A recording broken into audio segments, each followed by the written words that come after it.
Hello, my name's Mervyn Stutter, and every year since 1992 I have hosted my own showcase of fringe talents up at the Edinburgh Festival. It's a showcase of performances and interviews, but as there's no fringe this year, I thought I'd continue the interviews online.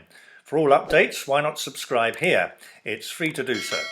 Right, today I am talking to actor, director, writer and producer and all-round theatre talent, Guy Masterson. Hello, Guy. Oh, good. Cups of tea. Hello. I have one as well. Excellent news. Cheers. There's a pint of coffee in the morning. Excellent. Your room has changed since I spoke to you last, I think. I know. I had to redecorate. I was incredibly depressed in it. It was my daughter's room, and she's moved out. She's 21, so we threw her out, and I moved back into this room. It's my study and everything. Yes. And she had a horrible sort of lilac. I mean, I love lilac, but it doesn't work. It's an energy sucker. I didn't realize this. Ah. It's an energy sucker, and I could not work in here. And so and apart from the peeling paint and little, things like blue tack and sellotape, all that stuff that comes with an adolescent's room, I redecorated it with a vanilla cream.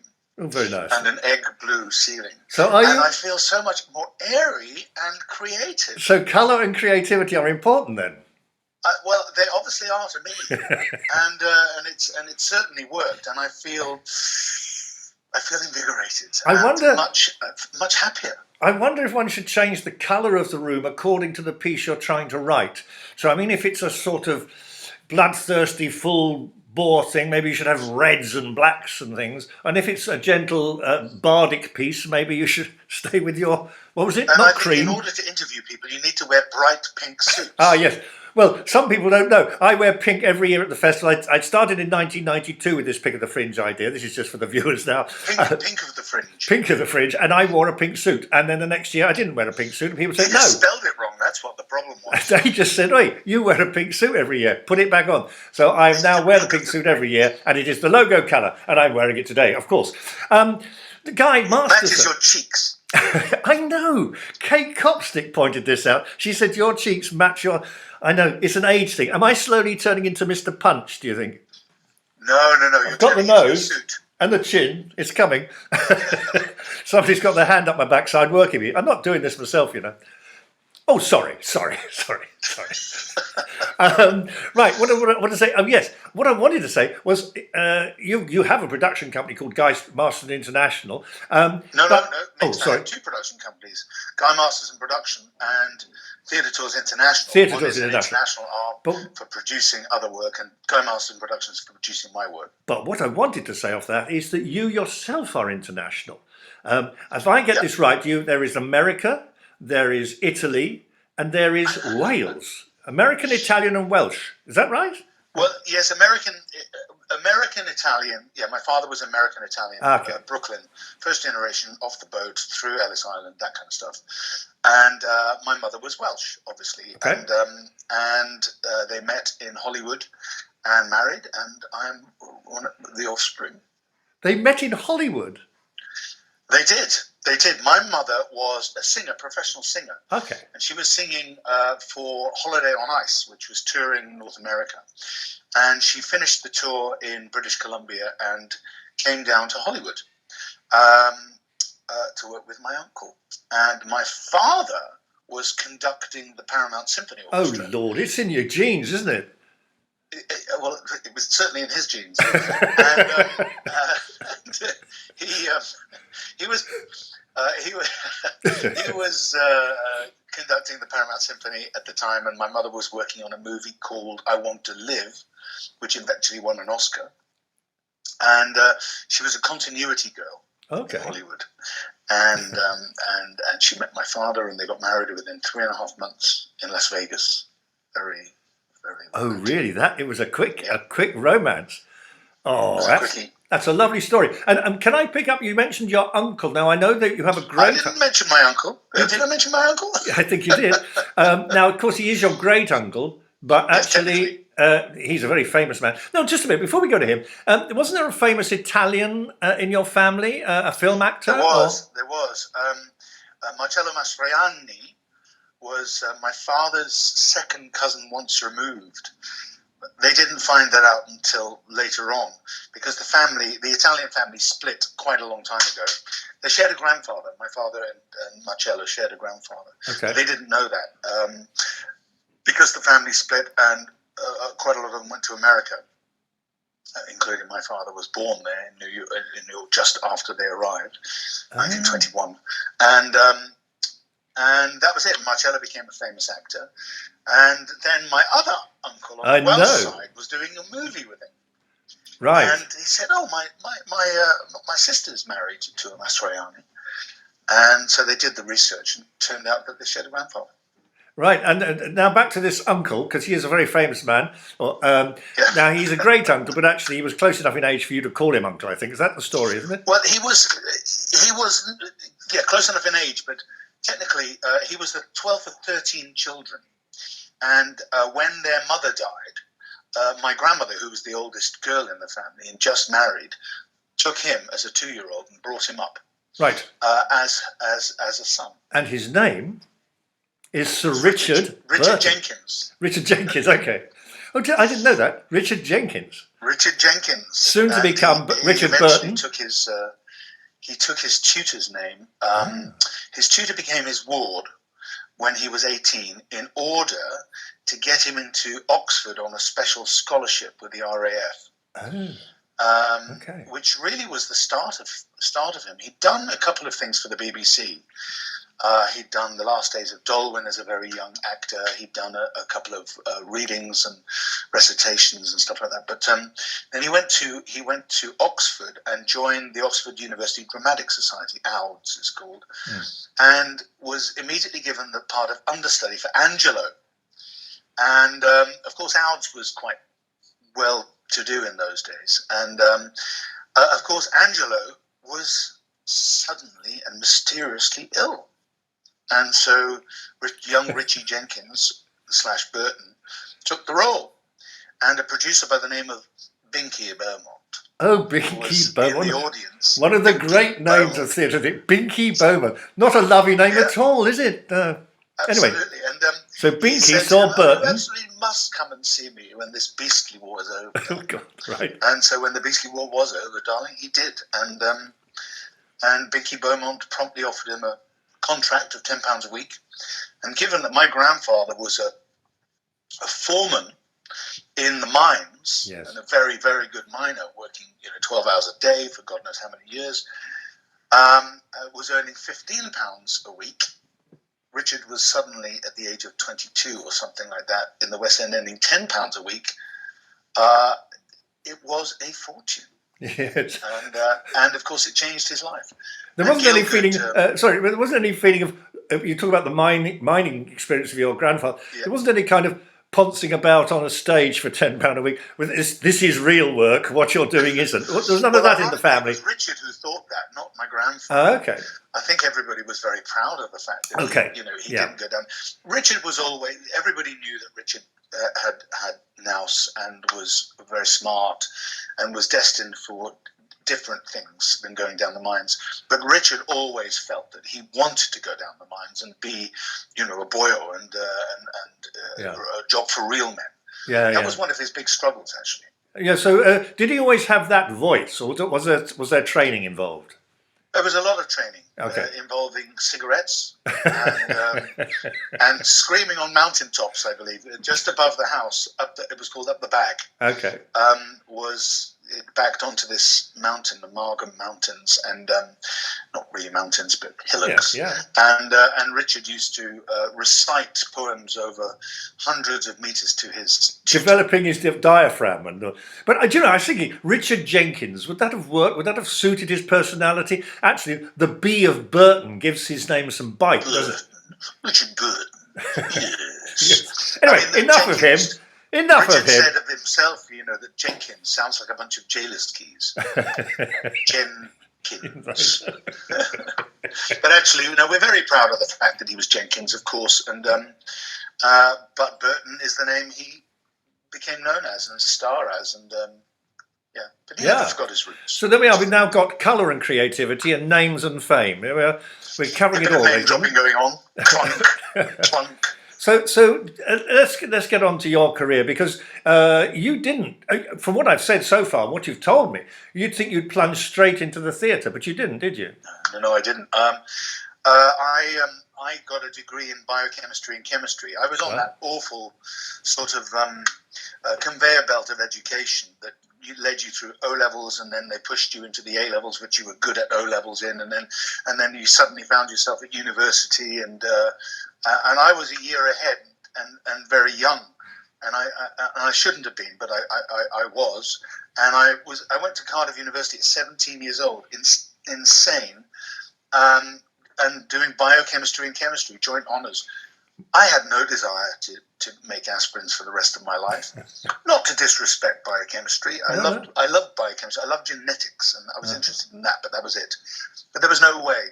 But I had a transformative experience when I was 20 years old, 19 actually, because Richard came back to stay with us. He was suffering from a pinched nerve in his neck, and he came back to stay with us in North London.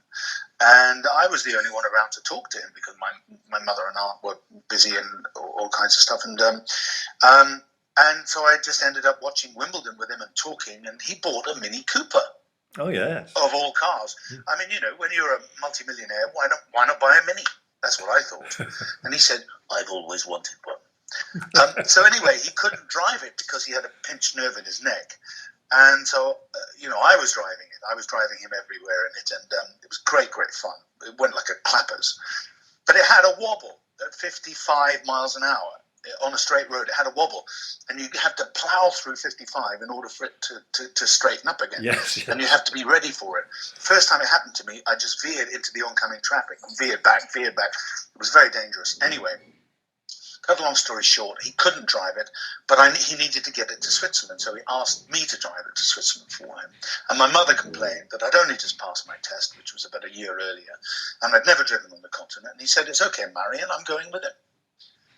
So I drove Richard Burton to Switzerland in a Mini Cooper S in 1981. At over 55 just miles an hour. Just after McEnroe beat Borg. At over 55 miles an hour. You had to do over 55. Yeah, I had to plough through 55. Yes.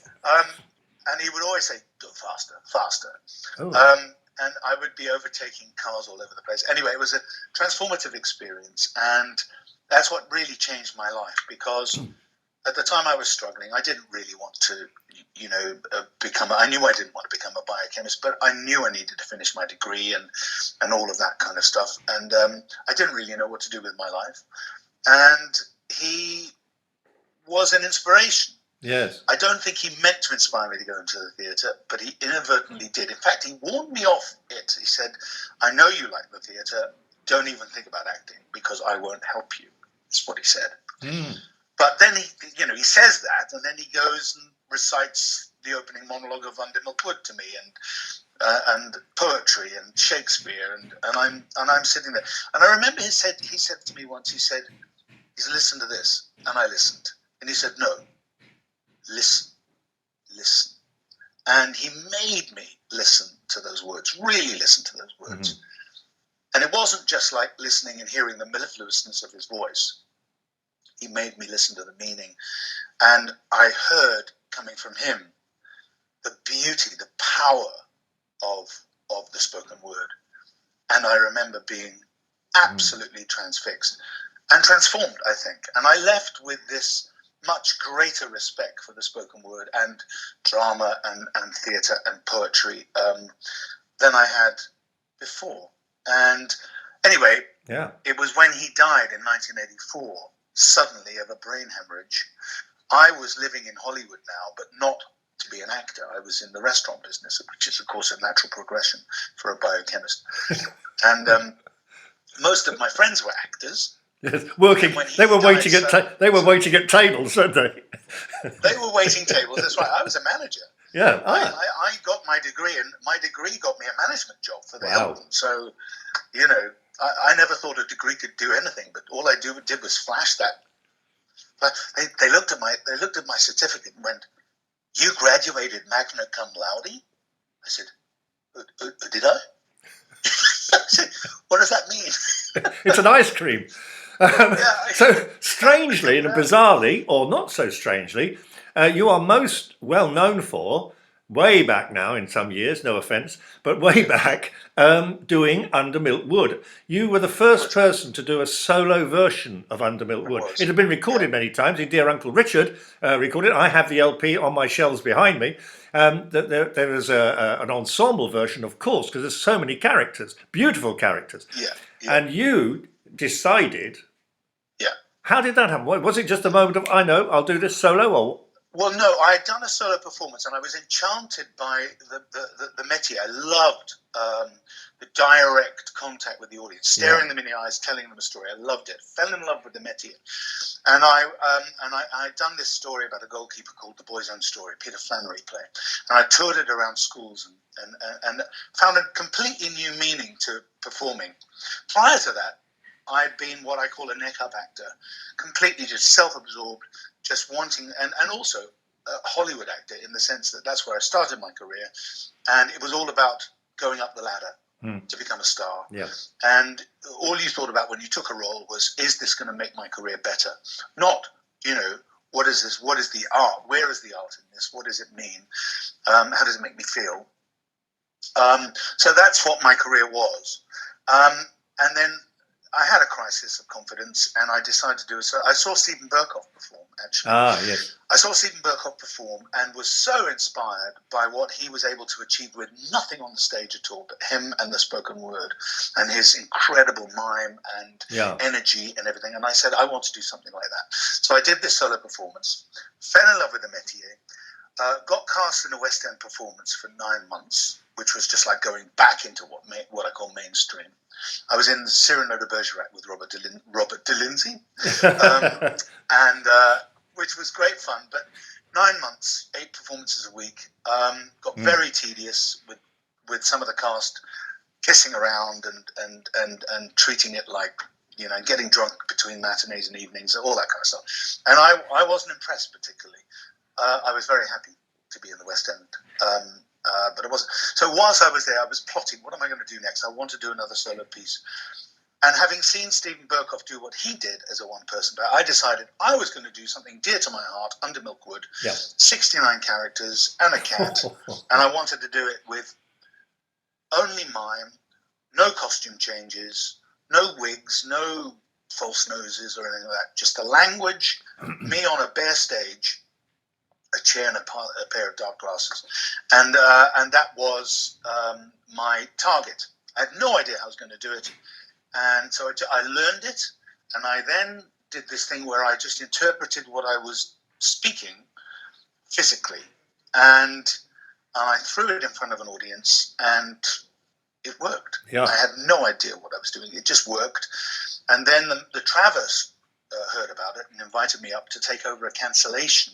That's the theatre in Edinburgh, the Travers Theatre Edinburgh. The theatre in Edinburgh, So I took over a cancellation slot in February 1994, and all the critics from Edinburgh, like including the wonderful Joyce Macmillan and Mark Fisher and all those people, they came along and saw it, and they changed my life. The reviews changed my life because suddenly the assembly rooms were interested in bringing me back for the Fringe. And so I went back to the assembly rooms for the Fringe. The show sold out before I even got up there, on the back of what had happened in February.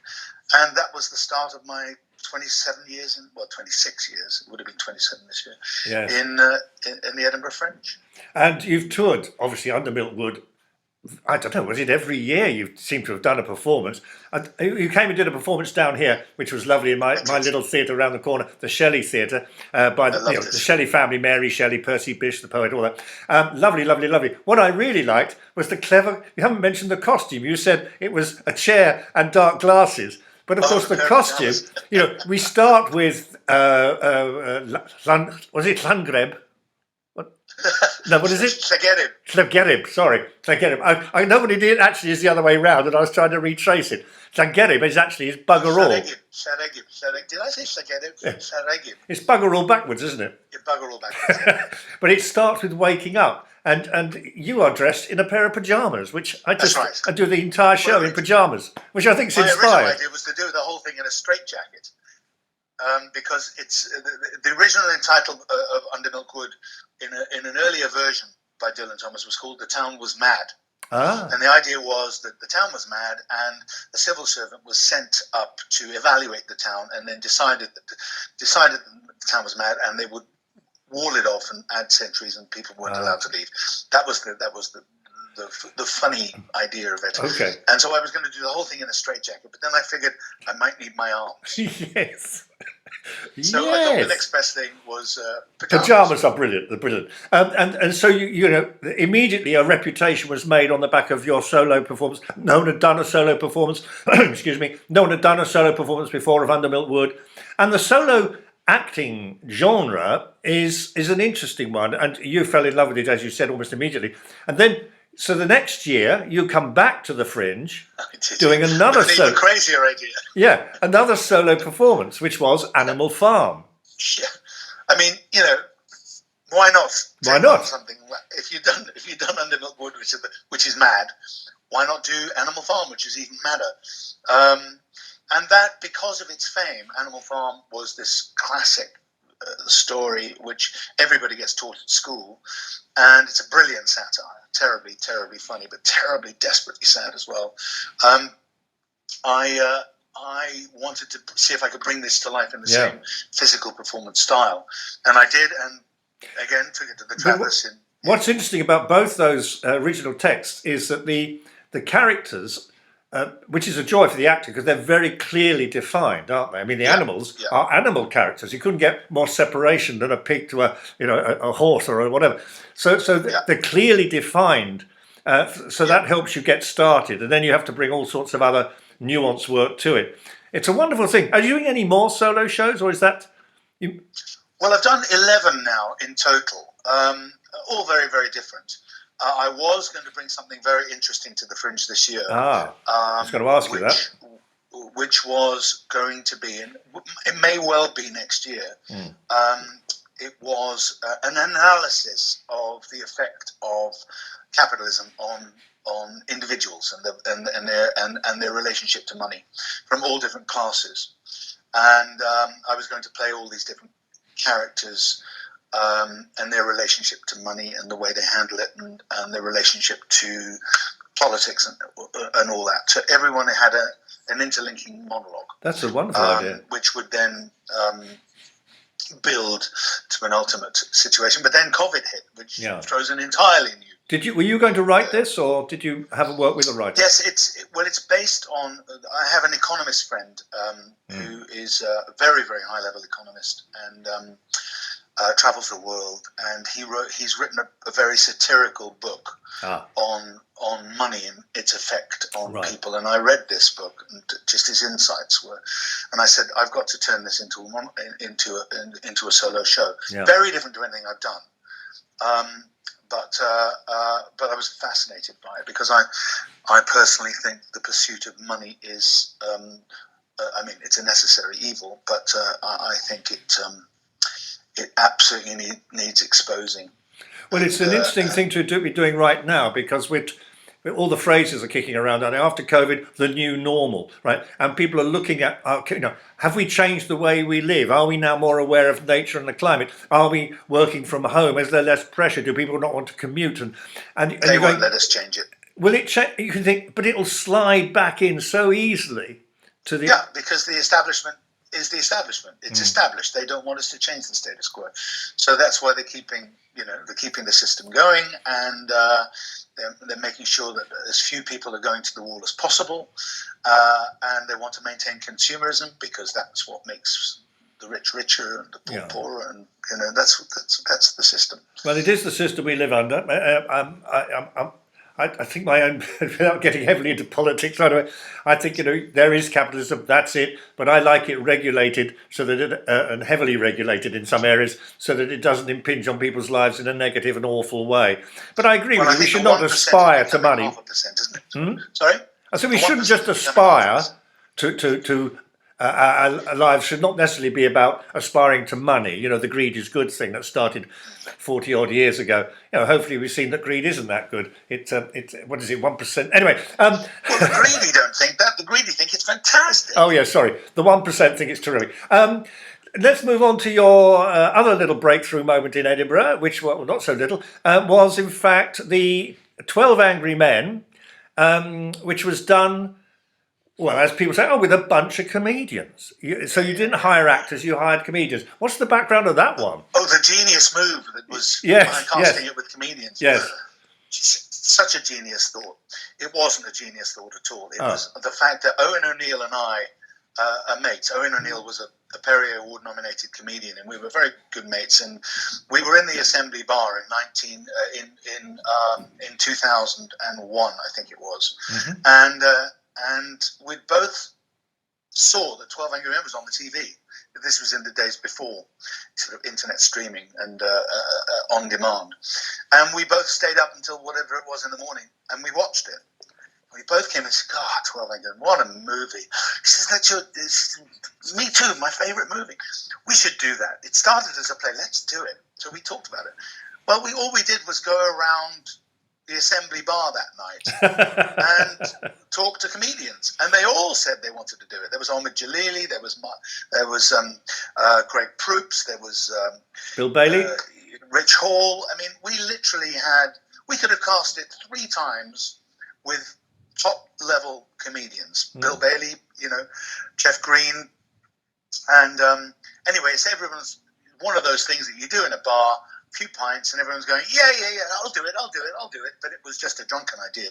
Well, it wasn't just a drunken idea because, for me, it just kept festering. And I applied for the rights straight after Edinburgh and was refused because they were being controlled by the Roundabout Theatre Company in New York. Very, very powerful, the richest theatre company in the world. Wow, okay. And they just basically refused. Here's this little theatre person asking us for the rights. And eventually, I asked one too many times, and they eventually said, oh, okay, then do your little production.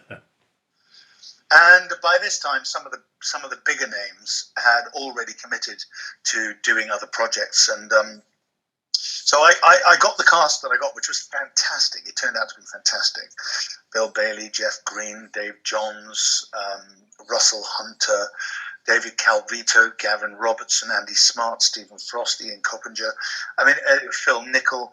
It was just a fantastic group, and we announced this. And of course, the critics said, 12 Angry Men with a bunch of comedians. Let's sharpen that pencil, shall we? And, what's this going to be like? But it captured the imagination. And some say it was transformative because it was the first big cast show to sell out a 630-seat theatre for every single performance of the Fringe, apart from Circus and stuff like that. And it heralded the era of big shows. There was 12 Angry Men, followed by One Flew Over the Cuckoo's Nest, followed by The Odd Couple, followed by Shawshank Redemption. And this is you, Guy. It was a game changer. This is you with your director hat on and producer hat on. Not an actor hat. Well, the first 3 were. Shawshank Redemption was later on. I was doing other things.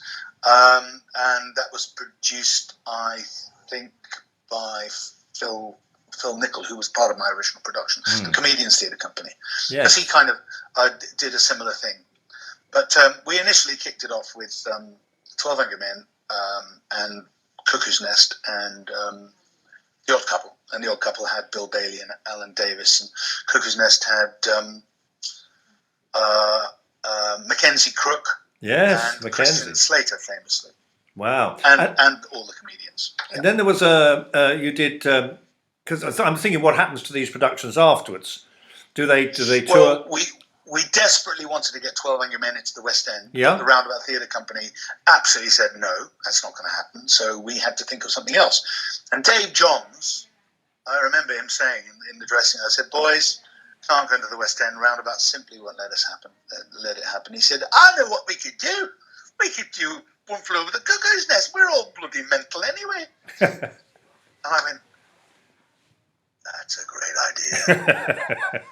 and that was it. So that's what happened. But you go on. And then, sorry? Go on. And then the following year, Assembly invited me to direct a big cast production of The Odd Couple, and we got Alan Davis and Bill Bailey to do The Odd Couple, and that was I think that still holds the box office record for theatre in Edinburgh. Oh, brilliant, brilliant. You did also do Morecambe, which then did get into the West End, okay. Yeah, that was the first one which was untroubled by Cuckoo's Nest went to the West End, did 16 weeks in the West End, in fact. And then did another 16 weeks in the West End, and then did a 16-week tour. So that was hugely successful. But Morecambe, 2009, that was an idea which I had in 1997. I was working with the guy who played Morecambe. His name was Bob Golding. And he looks just like him. He looked just like him, and he kept doing this thing with his glasses. I said, mark my words, in a decade's time we're going to do a play about Eric. And it was in fact 12 years, and it was the 25th anniversary of Eric's death. And we did the show, and it was huge, and it won all the awards in Edinburgh and went straight to the West End, the Duchess Theatre, and won an Olivier Award. Of course. So if that's almost like a full circle for you then. You started out, well, not started out, but you made a breakthrough with solo shows, one-man shows, one-person shows, and here you are directing a one-person show. Yeah, it was kind of a culmination, actually, and I do think of it as that. I was working with a very dear friend, and I sort of ploughed all my experience. By that point, I directed, I think, about 40 solo shows, and I'd had experience at that point of about 7 of my own performances. So, this was Bob's first ever solo performance. So when I directed him, I ploughed all that experience and knowledge into that show, and we had a good budget. Everybody wanted to help with the production, so we raised, we had good production values for it, and that was evident in the Edinburgh production, which is why that's a very interesting point, actually, that when you take something to Edinburgh, you can do it in the smallest space with nothing on the stage, but you've got to consider the perception of the people who watch it. For example, if you put it on as a small piece, it will always be perceived as a small piece.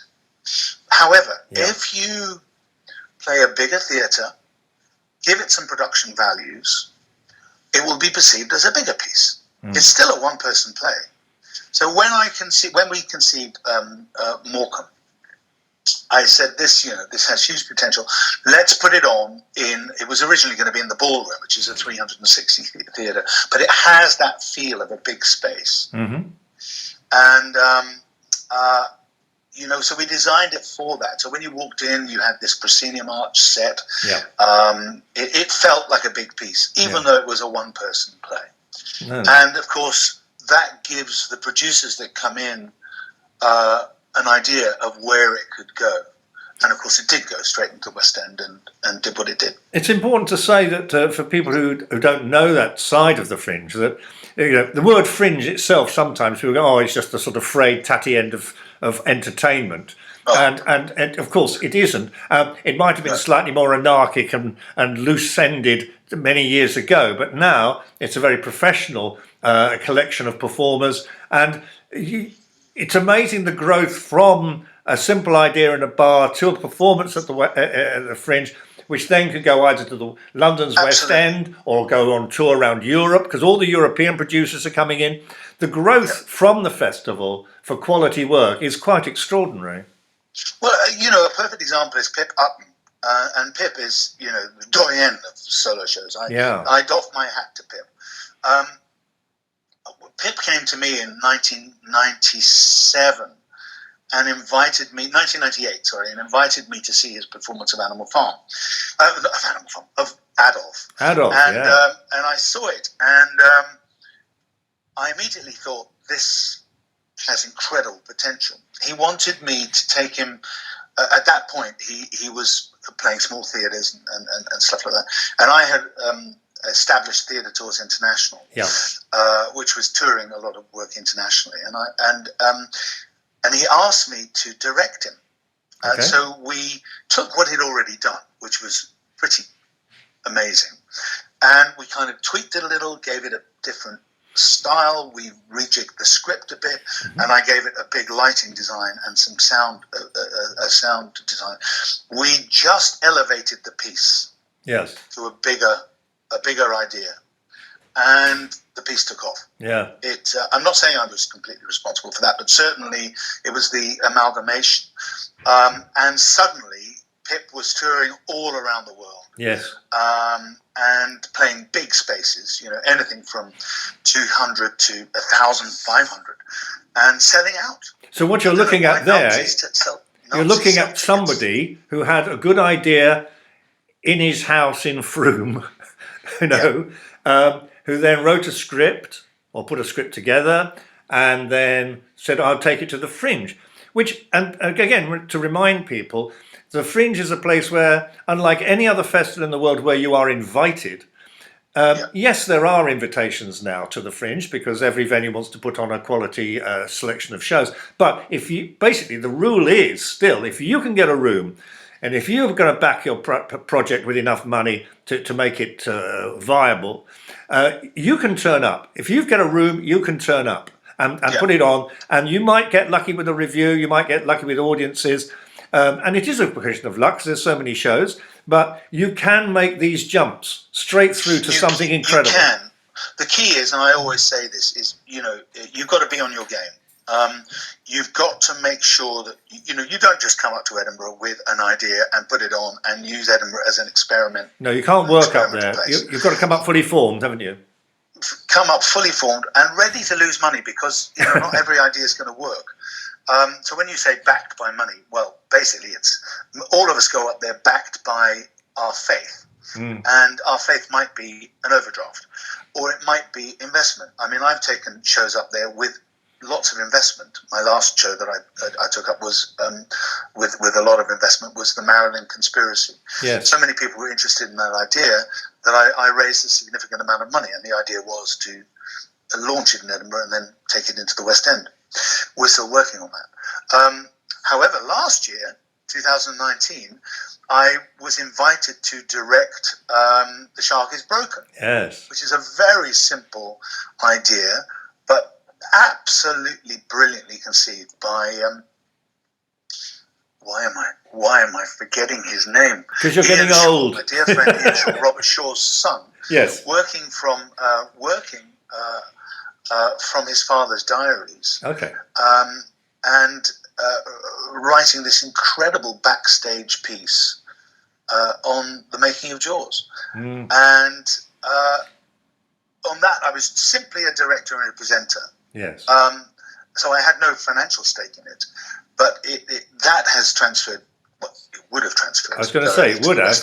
It was due in the West End this spring, wasn't it? It was. It was going to open in May, but COVID got in the way of that. We're still looking at it. I was going to say, what happens? I was going to talk to you about lockdown and what we all get up to during lockdown. What happens with this piece of product? This show, The Shark is Broken. Okay, it's fully formed. It's done in Edinburgh, which we all know Edinburgh will actually make things really quality and tight, because you've gone through 4 weeks or 3.5 weeks of performance, night after night after night, and that's really good for a show. Or as we did, lunchtime after lunchtime after lunchtime. Yes, of course. Sorry. Yes, it's a 24-hour festival, isn't it? So you're going into the West End. COVID gets in the way and stops that. Stone dead. So what do you do with that? Do you pursue it for next year in the hope that the theatres can open and work well? It's out of my hands now. It's in the hands of the brilliant London producer Sonia Friedman. So she effectively bought the show, and what that means is that she's bought it hook, line and sinker, and taken the production, and she's going to remount it in an appropriate theatre in the West End. We were originally going to go into the Ambassadors Theatre, which is a 425 or 450 seat, I think, perfect for this particular piece. She raised, I don't know how much, I think about £500,000 to do it, from investors. Now,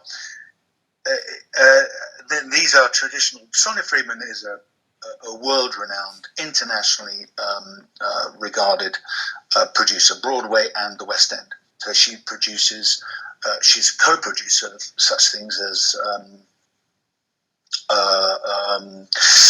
Book of Mormon, Harry Potter, Uncle Vanya. I mean, Sonia's amazing. She's amazing. Big champion of big and small stuff. So she's got access to investment. And investors are traditionally incredibly rich people who are willing to take a flutter on theatre, either because they love it or because they know the returns can be amazing. And also, given the fact that you can't make any interest in banks at this moment, and so it's, you know, when you put in something like 30,000 into something like the Book of Mormon, which sells out every night in both Broadway and the West End, you know, your quid's in. You're going to be making a lot of money. So anything that Sonia produces, her investors are going to look favourably upon. So if she says, "I've got this really good piece, would you like to put in 10 grand, 50 grand, whatever?" And so the investment for The Shark Is Broken was never a problem. So once Sonia got behind it, what do they think? What do they think? What do the people like Sonia think about next year or the future of theatre? You know, what do you think? I mean, we've got 2021 coming up now. Obviously, the theatres are going to struggle through the winter. You know, you're halving or making a third of the audience capacity only available, so the budgets are not going to be met very well or met at all. No, it's a really, really tough place. I mean, I can only think how much people like Sonia are hemorrhaging at the moment. But for the first time, it's the theatre owners who are hemorrhaging. You know, London theatre owners were quids in for years and years and years. You have a West End theatre and you're booked until Kingdom Come with few gaps, and you can normally find a production to take a gap. So you're always bringing in the rent for your theatre, so you're making a fortune. However, if you own 5 theatres on massive mortgages and suddenly you can't even open your doors, you still have to pay those mortgages. So the shoe's on the other foot at the moment for those theatre owners. So I feel desperately sorry for them, and I'm sure that some of them may not survive. And that's the big problem that I foresee, is that a lot of theatres are going to go to the wall, particularly the privately owned ones. Council theatres might survive simply because they're council owned and they'll cover the overheads in the interim. I don't know. But we're going to lose a lot of venues. But given the creativity that all the arts thrive on, and often in adversity, creativity does emerge, and one must stay optimistic, as most performers are and writers are very optimistic. It might be that the traditional spaces close and other spaces more suitable to a COVID masked, socially bubbled audience emerge. You know, maybe it's more the cabaret table where you can put, you know, a group of people who know each other and are allowed to sit. And so it might be, for example, I haven't really thought any of this through, but you know, the solo show, certainly I do solo shows, but I do it with a guitar around my neck. But you know, a solo show playing to cabaret tables is fine, and a show that can relate to tables where, you know, Under Milk Wood, although it's a performance and can work with the fourth wall, it doesn't have to have a fourth wall. Well, there's a couple of things happening here with social distancing. First off, it's the audience socially distancing, and there's, you know, you're reduced to a third simply because you have to have 2 meters between rows, and you have to have 2 meters. So you can only have a third of your theatre, which renders small theatres particularly vulnerable because there's simply not enough potential within the space in order to make something happen. You know, you can't afford to pay your overheads, you can't afford to pay the artists. There's just not enough potential in there to make them work. However, the bigger spaces, could work with smaller shows. For example, I have been invited to do A Christmas Carol in 700-seat theatres or anything over 200 seats, because 200 seats means you can get 60 people in. Now, 60 people is about the low level of what makes a performance for a one-person play affordable. You can just about cover your overheads, pay your royalties, cover the travel, all that kind of stuff. The theatres aren't going to make much money at all, but you can probably just, as long as you get 60 people in there. So that means that you're going to need a capacity of 180 people to make a solo performance viable. And that's at the very low end. And we're stressing anything over 180. Sorry. Yeah, so we're stressing solo. I mean, theatre companies are going to really. You have the aerosol factor in the performances, and this is key because the performers are going to also have to socially distance, unless they're in a bubble, unless they're brother and sister or whatever, they're living in the same household. So they have to socially distance, and then there's the possibility of masks. So, there's all kinds of things to consider here. But for the West End, where the overheads are much, much higher, you cannot even consider opening a 400-seat theatre. However, we know that there's this production company putting on Sleepless in Seattle in a barn to an audience of about 250 people, all socially distancing. Can they make that musical work? I think it's a two-hander, isn't it? Sleepless in Seattle. No. Sorry, I don't know it at all. Well, I think it's a musical of the film, but they are opening and they're selling tickets because there's obviously there's a market for it. So yes, you say and you said I'm not going to say glibly, but you said off the bat, what if these theatres close or in the future we won't be playing traditional spaces? Well, it's horrific to think that we have 1,000 theatres in this country. How many of them will survive this cull? How many of them will be turned into parking lots? But we also know this pandemic will go away. And it may not come back. The Spanish flu didn't come back, but it took two and a half years to melt away. And we know far more about pandemics now than they did in those days. They didn't even know what bacterium were. They didn't even know what a virus was in those days. So the big question is, can we keep those theatres afloat? Can we keep them ready for when the pandemic goes? And then are the audience going to be ready to come back into those spaces? That's the other one. Feel safe doing it. Yeah. Well, that's why we want a vaccine and we need testing. Yeah, for sure. Yeah. Because without those, we're not even. The industry we cannot survive, and theatre owners can't just keep paying their mortgages on spaces which can't be used. So they will have to turn them into office blocks or parking lots or whatever you want to call them, unless the government intervenes. You could always maybe on a temporary, in terms of 2 or 3 years, strip out the rows and put in a much more socially distanced, let's say cabaret tables, because that works that way, but a much more socially distanced and socially aware format for the audience to sit safely, because I think people will worry. I mean, look how many people there are over 50 and 60 who support the Fringe, and it is the older generation who feel very vulnerable through the COVID thing. I mean, the kids are kind of it doesn't matter to me so much, and so they're very cavalier. A lot of them, but older people, and I include myself. I wear my mask and I keep safe. They have to worry. Yes, it is a worry. Because the after effects could be, never mind the thing itself. If you recover, we don't know enough about it at the moment. Damaged lungs. I mean, for goodness sake, I never be able to sing again, Guy. No, don't say a word. Do not say a word. Okay, ladies and gentlemen, this has been Guy Masterson. We've covered an awful lot of stuff here, and it's been a pleasure talking to you, Guy. I'll see you next. It's my daughter's 21st birthday today. Is it? Yes. Well, you better go out and spend some money. What's your daughter's name? Indigo, happy birthday and welcome to the 21st birthday and proper adulthood, because 18 isn't proper adulthood, is it? 21 is.